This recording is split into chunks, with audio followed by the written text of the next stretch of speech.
Mummy जी, आपको बेटी पर भरोसा है, मुझ पर क्यों नहीं। शाम का वक्त था। फ़ोन की घंटी बजी। रिया ने फ़ोन उठाया। फ़ोन की दूसरी तरफ से कोई परेशान महिला बताई जा रही थी। मैं क्या बताऊं तुम्हें, मेरी सास को मुझ पर बिल्कुल भरोसा ही नहीं है। अब क्या मुझे इस घर में सम्मान के साथ मेरा स्थान मिलेगा या फिर। रिया बोली, आप मेरी बात तो सुनिए, लगता है आपने रॉन्ग नंबर लगा दिया है। मैं आपकी परेशानियों को समझ सकती हूँ, पर मैं आपकी कोई मदद नहीं कर सकती। आपको अपनी मदद खुद करनी होगी। रिया के इतने कहने पर उस अनजान को एहसास हुआ कि उसने अपनी परेशानी किसी और को सुना दी और फिर माफ़ी मांगकर उसने फ़ोन रख दिया। अनजान नंबर से आए फ़ोन ने मानो रिया को खुद से मिलवा दिया हो। वहीं बैठी रिया की सास ललिता जी बोली, बहू, क्या तुम्हारे मायके वाले का फ़ोन था जो इतने प्यार से बात कर रही थी?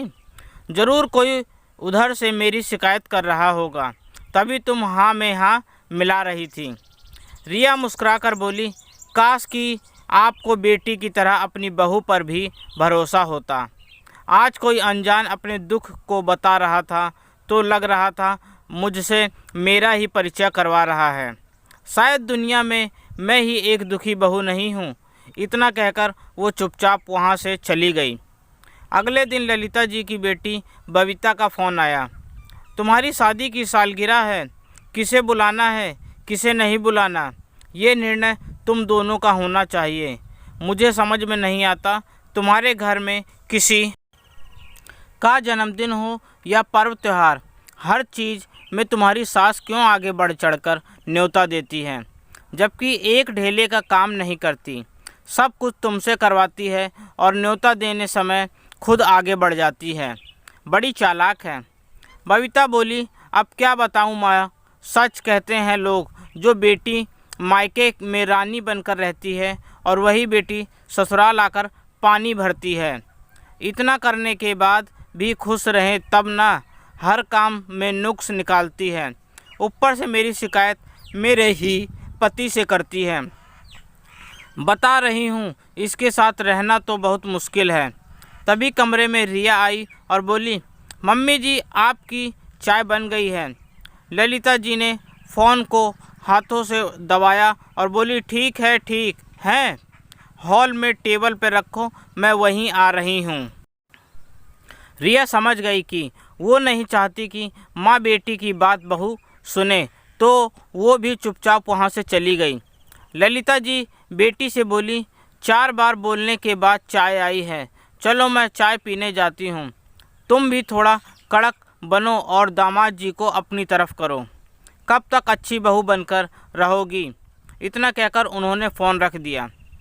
बाहर आकर चाय की एक घूंट लेकर अपने पति किशोर बाबू को बोली, सच कहते हैं लोग, लड़की अच्छी हो तो उसे सास अच्छी नहीं मिलती, और मेरे जैसी अच्छी सास हो तो उसे बहू अच्छी नहीं मिलती।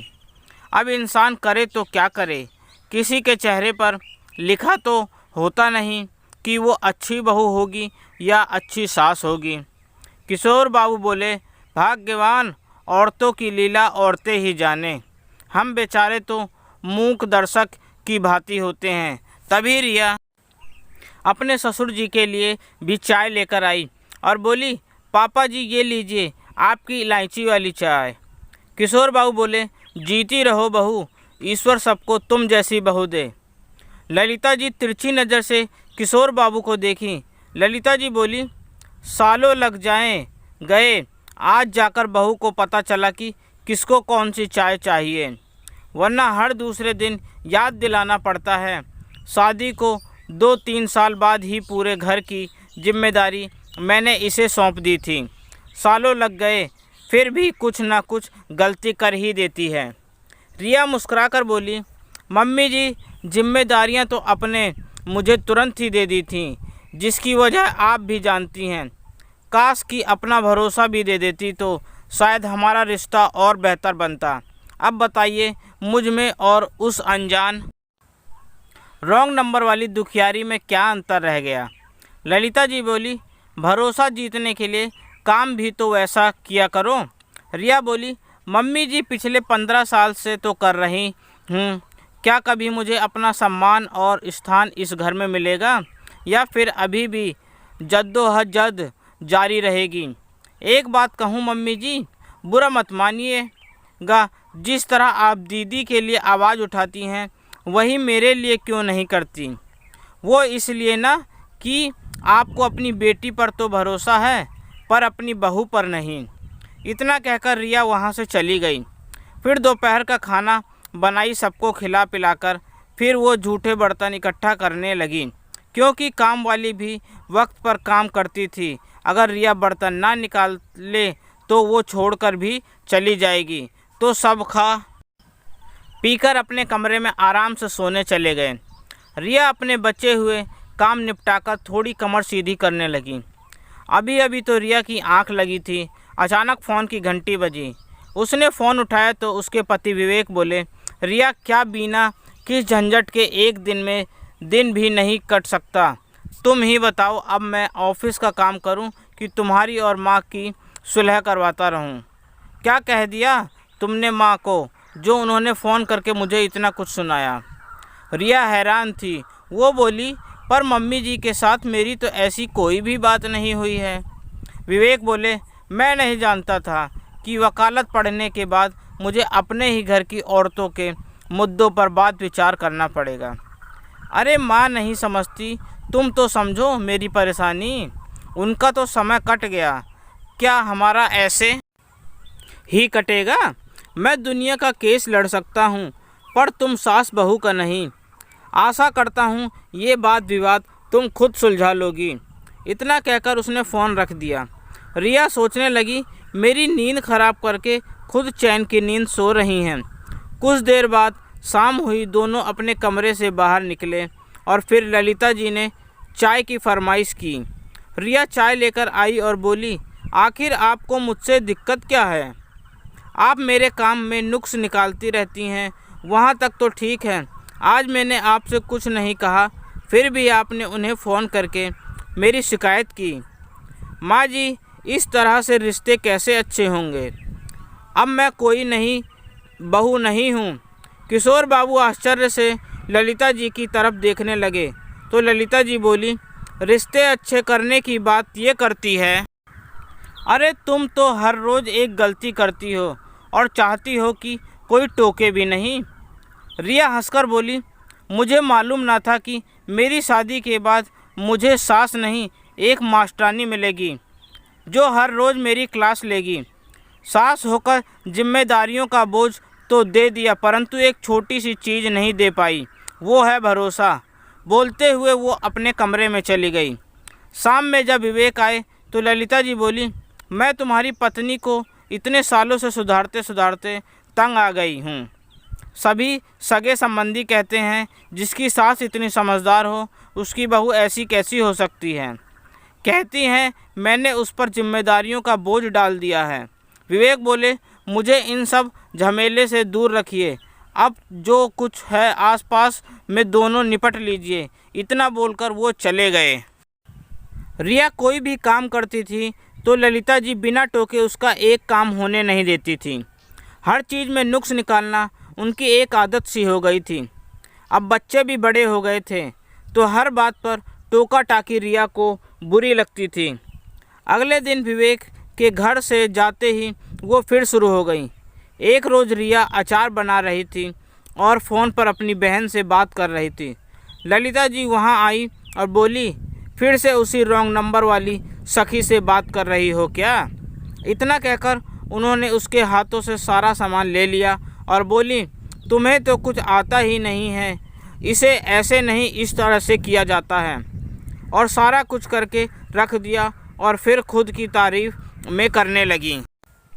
रिया फ़ोन रखी और बोली, मुझे तो लगता है जब मैं सास बन जाऊंगी तब तक आप मुझे सिखाती ही रहोगी। कभी तो भरोसा करके देखिए, लड़ाई लड़ने से पहले ही आप मेरे हथियार मुझसे ले लेती हैं और फिर पूछती हैं कि जीत कर आई हो या हार के। ये तो नाइंसाफ़ी है। पास में बैठे किशोर बाबू हंसने लगे तो ललिता जी ने आंखें दिखाई। रिया बोली, मम्मी जी, आपको दीदी ननद पर कितना भरोसा है कि वो अपने ससुराल की जिम्मेदारियों को बखूबी निभा लेंगी। मुझे तो लगता है उनकी सास उन पर पूरा भरोसा रखती है, तभी सब कुछ उन पर छोड़ देती है। पर आप हैं कि जिम्मेदारी तो मुझे दे देती हैं, पर बेटी जैसा भरोसा नहीं दे पाती हैं। वक्त ऐसे ही बीतने लगा। दोनों की नोक-झोंक में रोज़ समय कट जाता था। किशोर बाबू दर्शक की तरह देखते और ज़रूरत के हिसाब से अपनी पार्टी बदलते रहते। एक रोज़ विवेक घर में थे। ललिता जी फिर शुरू हो गईं। विवेक कभी भी माँ को जवाब नहीं देते थे, पर उस दिन वो अपनी माँ से बोले, माँ, शुरू में आप उसे टोकती थी, समझती थी तो ठीक था, अब ये भी तो देखो उसकी उम्र कितनी हो गई है। अरे बच्चे उसके शादी के लायक हो गए हैं और आज भी आप सबके सामने उसे टोकती रहती हैं। आखिर ये कब तक चलेगा? अब जिम्मेदारियां दी हैं तो भरोसा भी रखो। आखिर वो भी कितना इंतज़ार करेगी। इतना बोलकर विवेक भी कमरे में चले गए। किशोर बाबू पत्नी से बोली, बाकी का जीवन सुख से जीना चाहती हो या इसी लड़ाई झगड़े में बिताना चाहती हो, ये अब तुम्हें तय करना है, क्योंकि जब इन सब परेशानियों से बेटे बहू अलग होने लगेंगे तो मैं भी तुम्हारा साथ नहीं दे पाऊँगा। तुम्हारी बहू है जो तुम्हारा कहना सुनकर भी आज तक इस घर में टिकी हुई है। मैं तो कहता हूँ तुम्हारी बेटी भी इतना बर्दाश्त नहीं कर पाएगी। इतना बोलकर वो भी अपने काम में लग गए। अब तो घर में जब भी फ़ोन की घंटी बजती और अगर रिया फ़ोन उठाती तो ललिता जी उसकी तरफ देखती थी। रिया मुस्कुराकर बोली थी, मम्मी जी, गलती से बेचारी का उस दिन फ़ोन लग गया होगा, उसने अपनी परेशानी क्या समझा कर ली। आप तो मुझे शंका की दृष्टि से देखने लगी हैं। भरोसा रखिए, अब मेरी उम्र नहीं रही नैन मटक्का करने की। इतना कहकर मुस्कुराकर रिया उनकी हर बात को टाल देती थी। एक रोज़ बबीता के घर से उसकी सास का फ़ोन आया और उन्होंने ललिता जी को खूब खरी खोटी सुनाई और बोली, मैं अपनी बहू को अपने तरीके से संभाल लूँगी, आप कृपा करें और अपनी सलाह ना दें। मुझे भरोसा है ये आज न कल सब कुछ सीख लेगी, परंतु आपके कहे हुए शब्दों के कारण ये मुझ पर भरोसा नहीं रख पाती है। आशा करूँगी आगे से आप ऐसा नहीं करेंगी। रिया ने आगे बढ़कर उनसे माफ़ी मांगी और सारी बातें अपने ऊपर ले ली। ये देखकर ललिता जी बहुत हैरान हुई। कुछ दिन ललिता जी बहुत खामोश रहीं। बेटी का फ़ोन आता वो ज़्यादा कुछ कहती नहीं थी।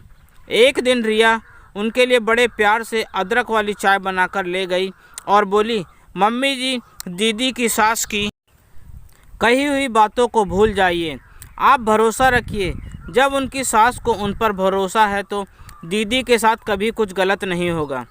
ललिता जी बोली, बहू, मुझे उसके लिए बुरा नहीं लग रहा, मुझे तुम्हारे लिए लग रहा है।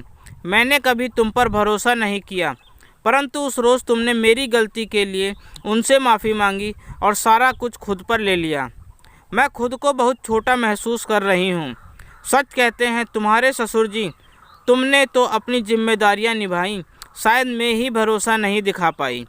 रिया मुस्कुराकर बोली, मम्मी जी, इसका मतलब अब आप मुझ पर भरोसा करती हैं, ये जानकर मैं बहुत खुश हूँ। चलिए एक नई शुरुआत करते हैं। हमेशा आपका बेटा कहता रहता है कि हम दोनों लड़ते रहते हैं। अब मैं उन्हें दिखाऊंगी कि सास बहू भी माँ बेटी जैसा रिश्ता बना सकती हैं। इतना कहते ही ललिता जी ने रिया को गले से लगा लिया और रिया ने भी बीते सालों की बातों को भुला दिया, क्योंकि अगर आगे का जीवन सुख में बनाना है तो बीती बातों को एक किनारे रखना ही होगा। अंत भला तो सब भला। दोस्तों, मैं जानता हूँ हर सास बहू का रिश्ता खराब नहीं होता, पर हर घर में छोटी मोटी बातें होती ही रहती हैं। जब माँ बेटी में हो सकती हैं तो सास बहू में क्यों नहीं। बस रिश्ते की बुनियाद भरोसे पर रखनी चाहिए, तो आज न कल बिगड़ता हुआ रिश्ता भी बन सकता है। आपको ये कहानी कैसी लगी? अपने अनुभव और विचार कमेंट द्वारा मेरे साथ साझा करें। कहानी को मनोरंजन एवं सीख समझकर सुनें और शेयर करें ताकि लोगों की मानसिकता बदले। कृपया कहानी को अन्यथा ना लें। बहुत बहुत धन्यवाद।